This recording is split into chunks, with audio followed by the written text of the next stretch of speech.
Twitter is a company that analyzes and uses a ton of big data. The only way that we've been able to get all of this big data is by having IoT-enabled devices that are what our millions of Twitter active users are using today. If I'm a Twitter active user and I, say, favorite someone's tweet, that information is something that gets sent back to Twitter's data center. We also analyze the information about the user's gender, the user's location, the user's language. This is all information that we would then use to deliver a better consumer experience to that specific user, to tailor Twitter to that user's location, to that user's gender, to that user's interest profile. Those are the kind of tweets that we would show to that user. It's the information that we would resell to advertisers, so advertisers could then have better targeted ads. And this is actually it's counterintuitive, but reselling this information to advertisers is actually much better because advertisers can now provide the information. The kind of users who they would target would be people who would be more interested in the kind of ads or the kind of products that particular advertiser wishes to send. It's not like I would be sending a Nike ad of like shoes to someone, my grandfather who's like 95 years old, who probably would never be interested in purchasing that.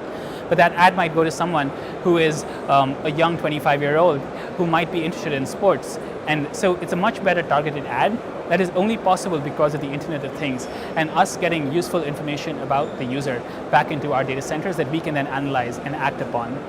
So the internet so far has been used primarily as a means of information exchange and data transfer from one person to another person. I believe that's it's evolving into an Internet of Things where every device, every machine, every actuator, every sensor is now being enabled and is now sending data to higher level systems in this case. And so if you think about it, all of this data, all of these machines that we now developed can be used to develop better cities. A garbage truck could know where the refuse is located, how much of the refuse has been filled up. The traffic light sensors could be aware of if there's no traffic to switch off so you save on energy. The traffic lights could work the same way in this case. If you think about a smart city, like how it impacts like industries like agriculture, if I have an IoT-enabled irrigation system, I could better know what the quality of the soil would be. And this is information that I can then send back to the farmers who could then be smarter about the way they utilize water. They can utilize in the most optimal way that utilizes water the least, but then still provides the best harvest. So an IoT-enabled city is a much smarter city and can provide a much, much better experience, a much better living experience for the people who are living inside it. I actually believe the impact of IoT is such that it would impact every single industry across the world. It's affected horizontal as well as vertical industries. It's not just manufacturing, but if you look at it across agriculture, across healthcare, across medical industries, across the energy industries, across the media industries, it's had a profound impact on every single industry. I touched a little bit upon agriculture and how, say, IoT-enabled irrigation systems might be smarter, and how it can be better at like predicting the weather, and so it's better for agriculture. IoT-enabled industries can be amazing for, say, medical usage. You can have a doctor be able to monitor their patient's health and vital signs on their smartphone. It can track how like advanced like placement trackers and stuff are doing that have been embedded inside a patient more easily.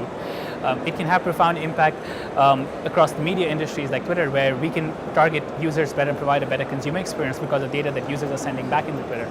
I believe the IoT-enabled industries is going to change the way city governments think about the kind of experience they provide for their citizens, in the way businesses think about the way they're going to be earning revenue and the way they treat their customers.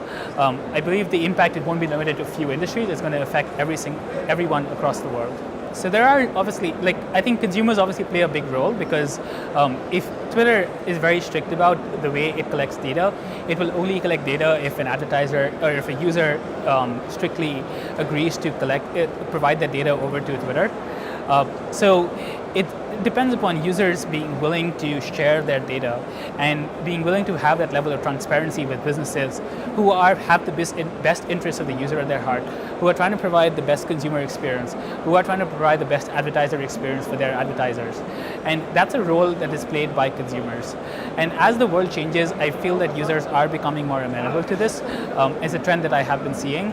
And I truly believe that it's targeted by businesses who want to do better for their users, not use those data for like any malpractice in any way. there's a few things over here. I can say there's like a lack of shared infrastructure in many cases. For example, we have the Google Internet of Things, which is the Android ecosystem, and we have the Apple Internet of Things, which is the iPad, the iPhone, the iMac, and so on, that all get connected with each other. What this does, it provides a fragmented infrastructure, and so users data gets split across multiple companies, across multiple businesses. There's no shared sense of infrastructure over here. One of the other biggest challenges over here can be like a lack of shared common standards. For example, we've seen a proliferation of health applications which tell you how many steps you walked in a day. But what actually defines a step that's not actually defined anywhere? Is that like a half a step? Is that a full step? The Apple products might define it differently from the way the Google products define it, which might define it differently from the way the Mi products define it, from Fitbit provides it. And so creating a shared set of infrastructure, a shared set of protocols will go a long way over here. And then there's obviously the concern around data privacy and accuracy, and that's up to companies and other regulatory bodies to ensure that they're using this data in a responsible manner and to provide users with a better experience and not using it for malpractice.